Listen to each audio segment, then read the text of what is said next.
రాకా లోకంకి స్వాగతం. ఈ రోజు ఆఫ్ఘనిస్తాన్ లో జరుగుతున్నటువంటి పరిణామాలు, అక్కడ హిందువులు సిక్కుల పైన జరుగుతున్నటువంటి అత్యాచారాలు, వాళ్ళు భారతదేశానికి రావాలని ప్రయత్నించటము, వాళ్ళకి ఇక్కడ పౌరసత్వానికి సంబంధించినటువంటి అనేక ప్రశ్నలు, ముఖ్యంగా సిఐఏకి సంబంధించినటువంటి సిటిజన్షిప్ అమెండ్మెంట్ యాక్ట్ కి సంబంధించిన ప్రశ్నలు తలెత్తుతున్నాయి. కాబట్టి ఈ నేపథ్యంలో సిఐఏ మీద చాలా పనిచేసినటువంటి పాకిస్తాన్ లో ఉన్నటువంటి హిందూ సిక్కు శరణార్థుల్ని మన దేశంలోకి తీసుకుని రావడంలో కీలక పాత్ర పోషించినటువంటి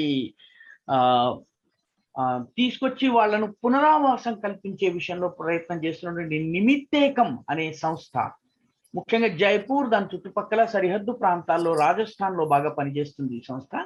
ఆ సంస్థకు చెందినటువంటి డాక్టర్ ఓమేంద్ర రాట్ను వారు ఈరోజు మనతో ఉన్నారు. వారితో పాకిస్తాన్ లో ఆఫ్ఘనిస్తాన్ పరిణామాల ప్రభావము, అదేవిధంగా ఆఫ్ఘాన్ హిందూ సిక్కు శరణార్థులకు సంబంధించిన విషయాల్ని తెలుసుకునేందుకు ప్రయత్నం చేద్దాం. ఇంటర్వ్యూ ఇంగ్లీష్ లో ఉంటుంది.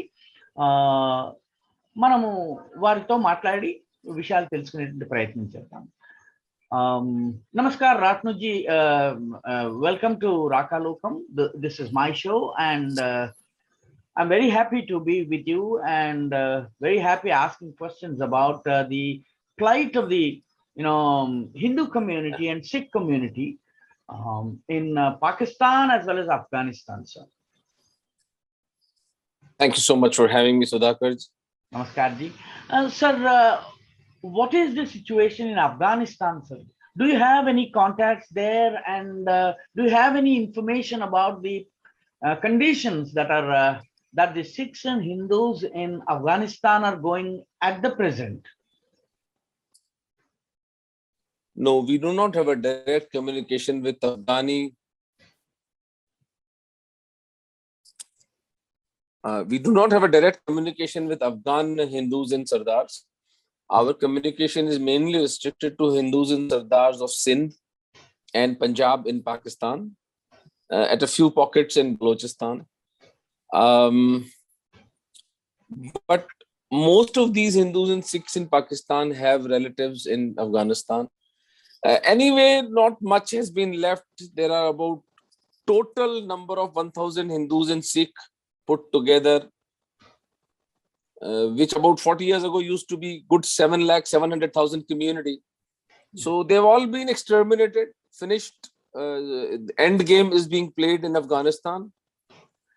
The government of India has already opened a portal for speedy citizenship. Although Citizenship Amendment Act has not yet been notified because of the lazy bureaucracy of this country. They are sleeping on it. But the MHA, the Ministry of Home Affairs, gave a major relief to at least to Pakistani Hindus when they granted the power of dispensing the citizenship to 13 new district collectors, which was a major game changer. About 4,000 to 5,000 Hindus have benefited, even close to 500 Sardars, especially a batch of 300 Sardars. Nimit Tekam is already taking care in Faridabad. They have become eligible for citizenship. Their papers are being processed. And with Ma Kali's Vardhan, we will be able to get them citizenship in the next 2 or 3 months. But CAA is not yet notified. So, especially for these Afghan Hindus and Sardars, the government of India has put an online portal to seek assistance.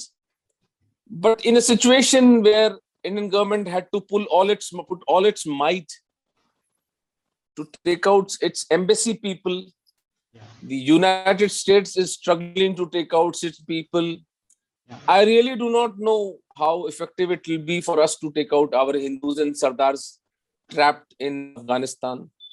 Time will tell. Yeah. But the situation is not good. But then there is also a story of a valorous priest, Mr. Rakesh Kumar Sharma, right in the heart of Kabul, who has refused to leave the country and the gods that he worships on a daily basis. How do you see these kinds of stories of courage amid the all-pervading gloom in Afghanistan? Firstly, I don't see any gloom in Afghanistan. In Afghanistan, I have been saying it, and I'm writing in my articles and on various interviews that either ways for Hindus, the situation in Afghanistan, I mean Hindus globally, not Hindus of Afghanistan, because there are hardly any Hindus left in Afghanistan. It's a win-win situation. If there is a civil war in Afghanistan, these criminals will kill each other, which suits us. If there is a Taliban takeover, then the world will see what Sharia law brings with it. People like me, people like Sanjay Dikshit ji, Pushpendra Kulshesh ji, we have been shouting from our rooftops that we cannot let this world be ruled by this evil philosophy. Now let the people see with their own eyes what Sharia brings, what kind of horrors it unleashes. So from a global Hindu perspective, I don't care much about Afghanistan. As far as the story is concerned, it swells your heart that we are heirs of such people, such brave Atmas, who in front of such audacious, such horrifying circumstances do not give up on their dharma, on their karma, and on their devatas. So for me, this priest is the symbol of the Brahminical pride. Although I'm not a Brahmin, I'm an OBC, but I look up to my Brahmin teachers and my Brahmin Samaj to lead me in this struggle against Abrahamic faiths. And my heart swells when I see the story of this priest standing alone in the wilderness of that hostile nation, of that hostile land. And it reinforces my faith in my Sanatan Dharma. So, do Pakistani Hindus still cross over, sir, into Jaipur and other places, into Rajasthan and other places? And what is their plight currently, sir?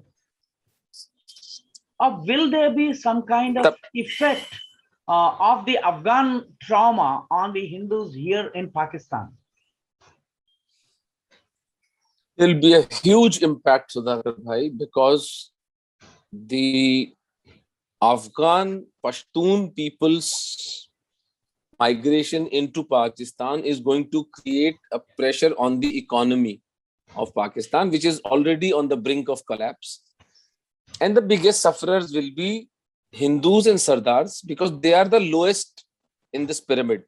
They will be crushed.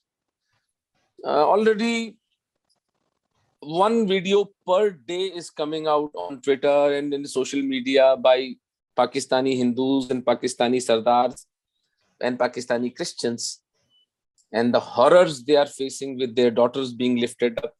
About 5 days ago, there was a video in which the 14-year-old Meghwal Hindu girl was raped in front of her parents and taken away. So the situation unfolding in Afghanistan will open new horrors for Pakistan and Sardars of Pakistan, Hindus and Sardars of Pakistan. Are Hindus from Pakistan still coming over? No. From March 2020, not one Hindu has been able to come to Bharat because of the corona lockdown. The Indian government has sealed the borders. The Indian embassy is practically shut in Islamabad. We are not giving visas to any more Pakistani citizens. As and when the COVID situation improves, as and when the borders open, I'm sure the Pakistani Hindu influx to India will resume. Close to 1 crore Hindus and Sardars are living in that forbidden land. And it is my life's mission that every single Hindu and Sardar has to be taken out of that hellhole. But why is it that the government officials are very lax when it comes to the implementation or the unfoldment or unrollment of the CAA? What should be what could be the reason, and why is the government not trying to rein in the bureaucracy and then speed up the whole process? I wish I could answer that, Sudhakar bhai. But this question is as generic as asking that why are we corrupt? Why are we lazy? Why does money make us go bonkers? Why do we sell our atma to traitors of this nation? These questions have no answers. We can only beg, we can only uh, pester, we can only plead to the government of India that for Shiva's sake, for Kali's, Ma Jagdamba's sake, please listen to the woes of these Hindus and Sikhs trapped in Pakistan and Afghanistan, and please increase the number of visas from 2,000 to 5,000. These Hindus will be killed in the next 10 years. It is not rocket science to deduce that. It is very simple. The facts are glaring us in our faces. But an apathetic bureaucracy and lackluster will, we are, in spite of Modi ji's mammoth step to pass the CAA, I think it was a path-breaking moment for Indian legislature, for Hindu civilization. It was a civilizational step when we passed the CAA in the Lok Sabha and the Rajya Sabha. And then getting stuck up in a bureaucratic hurdle or due to some international pressure, I don't know. I have no idea why this is happening. But we can only beg to this government that please speed up the implementation of CAA so that it sets up an example and they're able to take out as many Hindus and Sardars before more daughters are lost, before more lives are lost, before more businesses are lost. But then one major point is, how is Nimittekam trying to rehabilitate those who have crossed over into India and became refugees here? What is it that Nimittekam is doing, and how you're trying to rehabilitate them, both financially, emotionally, and also from the bureaucracy perspective? See, we are not doing anything financially because we simply don't have those finances. To rehabilitate close to 2 lakh people is beyond our means. We don't get that many funds. We don't take a single rupee from the government. It is all dharmansh given by fellow Hindus. I've been asking for dharmansh for my last 10 years on various platforms that give us 100 rupees a month. Because we need to extricate 1 crore Hindus out of Pakistan. That means 5,000 rupees per Hindu is the cost to take 1 Hindu out of Pakistan. In the next 10 years, we will have to do it because just like the Jews did it in Israel, they purchased Jews' lives from South America, from Europe, from Australia, from wherever they could. Yes. We have huge numbers. So we need to do that on that scale. The money is important. But as for Hindus and Sardars who cross into Bharat, we just take them to their communities. For example, from the southern district of Punjab, Rahim Yar Khan, Meghwal, which are a scheduled caste community, they are the bulk people who come in, and we get them connected to the local Meghwal community, because in Bharat, Rajasthan, we have a very strong Meghwal community, which are very powerful people. They are very well placed, they are rich, they are trade merchants, they are in bureaucracy, they are in government jobs, they have a deep sense of their caste honor. Meghvanshis, they call themselves. So we connect them to the Meghvanshis, and this way the caste ecosystem is very supportive in the absorption of these Hindus. There is a Bhil Samaj, mainly a lot of Bhils are coming in from the districts of, from the area of Sindh. So we get connected, we connect them to the Bhil Samaj. When a Brahmin comes, we connect them to the Pakistani Brahmin Samaj, which is already here, Pushkarna Brahmins. When a Maheshwari Baniya comes, we connect him to the Maheshwari Samaj. We mainly focus on the citizenship, the visas, the job permits, the driving license, the bank accounts, the property acquirement, the bureaucratic thing. Our team in Jaipur and Jodhpur, in Delhi, in Karnavati, which you know is in Ahmedabad, and now we have a team in Jaisalmer also. So we take care of the paperwork of these people, because they do not know Hindi, they do not know English, they only know Urdu. So we have Pakistani Hindus who have already become citizens, and we have employed them for Nimittekam, and they do all the filing of the citizenship, long-term visas. One major thing that we have been able to achieve because of our Jodhpur team and the Jodhpur coordinator Bhagchan Bhil, who came to Bharat in 2013. He's not even a citizen, but he put in some exemplary work. And what he did was that, you see, Sudhakar Bhai, most of the time these Hindus who come to Bharat come on a refugee visa. Okay, they come on a visit visa. But there is a huge category of Hindus who come here on religious visa, where they say that we have to immerse the ashes into the Ganga, or they have to visit the Char Dham, and it is a limited time visa, say for about 28 days. So close to 10,000 Hindus stayed back in Bharat.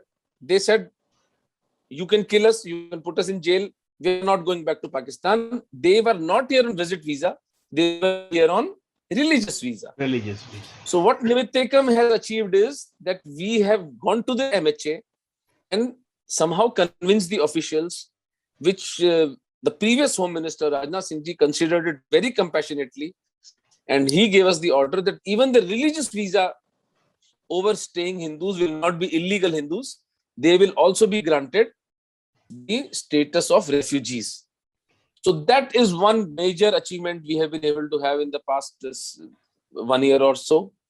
Now we are waiting for the borders to open, and then the influx of Pakistani Hindus will resume. We intend to take out every single Hindu out of Pakistan. And through your channel, I want to plead this to the Hindu and the Sikh Samaj of this world, that for Shiva's sake, do not be under this delusion. Please do not peddle this theory that, empowering Hindus and Sikhs within Pakistan. That's not going to happen. Yes. These Hindus and Sikhs will be lost permanently unless you take them out of that equation. I have given enough presentations on why we need to do that. I'm just reiterating a fact which I often speak. Thank you. Thank you. Then if the Afghans also come up with requests to come to India, would Nimit Ekam or any other NGO working among the refugees be able to take up their claims and then plead with Government of India and ensure speedy citizenship process for them? Sorry, who? Afghans? Afghan Muslims? Hindus and Sikhs. Afghan, though they are small in number, if anyone wants to come to India and settle here. Of course, sir. Nimit Ekam's doors are open for every Hindu, every Sikh, every Christian, every Jain, every Parsi, every Buddhist who wants to come to Bharat. Bharat is their home. We will welcome them. We will welcome them with open arms. What kind of stories do they bring with them, sir? What kind of stories of atrocities and then oppression that they face? Can you give us a sense of the kind of oppression they face over there in Pakistan? I would suggest you Google European Union Parliament report of May 2019. And I think that is one of the most reliable documents, because people like me could be talking a lot of rhetoric. We could be exaggerating things, but a neutral organization like the European Union Parliament has given a report in 2019, 2 years ago, that 1,000 minority girls are picked up every single year. So the average comes to 3 Hindu Sikh girls being picked up every single day. Let this sink in. 3 underage children, बच्चे उठ रहे हैं while we Hindus indulge in movies, cricket, stock market, properties, bigger cars, bigger flats, power, politics. This genocide is happening right under our noses, and we are oblivious of it. So Corona is hardly any punishment for us. I wish mankind suffers more for neglecting their own kin. genocide of Hindus. Hindu girls happening in the 21st century. See, Temur Lang killed 1 lakh Hindus in one day in 14th century. Yeah. Akbar slaughtered 40,000 Hindus in Chittor on 25th February of 1568. That is all a matter of past. What face do we have, Sudhakar Bhai, that in this era, 3 girls are being picked every single day and we do nothing about it? The shameless Hindus and the shameless Sardars who resisted the CAA should be held by their collars and asked that how do you live with yourself? How do you face yourself in the mirror? I think this double standard has to end. No, there is no standard actually. There is no standard. Double standard is still a dignified thing. Yeah. There is no standard except a rat-like survival instinct. Yeah. An existence like a cockroach. These are cockroaches who have no compassion, who have no sense of honor, who have no sense of loyalty left for a fellow Hindu. That's where this story of this priest in Afghanistan, fills me with so much of pride and confidence. That one Brahmin stands alone. He is loyal to his inanimate murtis, to an abstract idea of Devta, which is, we don't even know whether it's real. Here we have the Hindu and the Sikh Samaj passing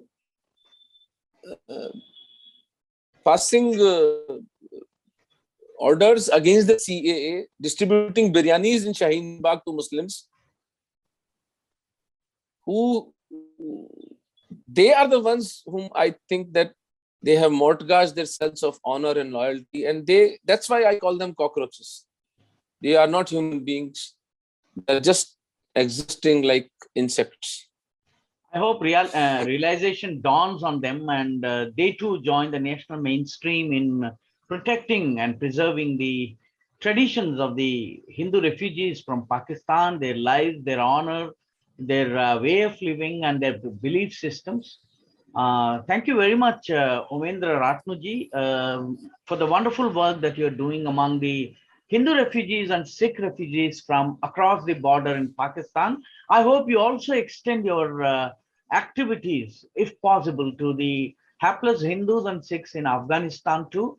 Some of the Hindus are now preferring to go to European countries for better lives and better prospects. But I think the poorer sections will rather try to come to India. And I hope the government also wakes up to the situation and then speeds up, quickens the whole process of their citizenship. Thank you so much for your time, Omendra ji. And I also, with folded hands, greet you for the work that you and your friends are doing for the sake of the neglected, ignored, forgotten Hindus of Pakistan and Afghanistan. Dhanyawad very much. Thank you so much. Dhanyawad. It's my kartavya karma. Dhanyawad. So ఇది ఓమేంద్ర రాట్ను గారు చేస్తున్నటువంటి పని. పాకిస్తాన్ నుంచి వస్తున్నటువంటి హిందూ సిక్కు శరణార్థులకు మిగతా వర్గాలకు చెందినటువంటి శరణార్థులకు ఆశ్రయం కల్పించి వాళ్లకు ఒక కొత్త జీవితాన్ని ప్రసాదించి స్వేచ్ఛగా బ్రతికేటటువంటి ధార్మిక స్వేచ్ఛతో గర్వంగా బ్రతకగలిగే ఒక వాతావరణాన్ని కల్పిస్తున్నారు. నిమిత్తేకం సంస్థ చేస్తున్నటువంటి ఈ పనిని మనందరం కూడాను సమర్థించాలి. దానిలో మనం కూడా పాలు పంచుకోవాల్సినటువంటి అవసరం ఉంది. nimittekam.org అనేటటువంటి వెబ్సైట్లోకి వెళ్ళినట్లయితే మనకు ఆ సంస్థకి సంబంధించినటువంటి వివరాలన్నీ కూడా తెలుస్తాయి. మనందరం కూడా సహకరిద్దాం. ధన్యవాదాలు. ఈ వీడియో మీకు నచ్చినట్లయితే లైక్ చేయండి, షేర్ చేయండి, సబ్స్క్రైబ్ చేయండి. అదేవిధంగా మీ కామెంట్లను తప్పనిసరిగా పంపించండి.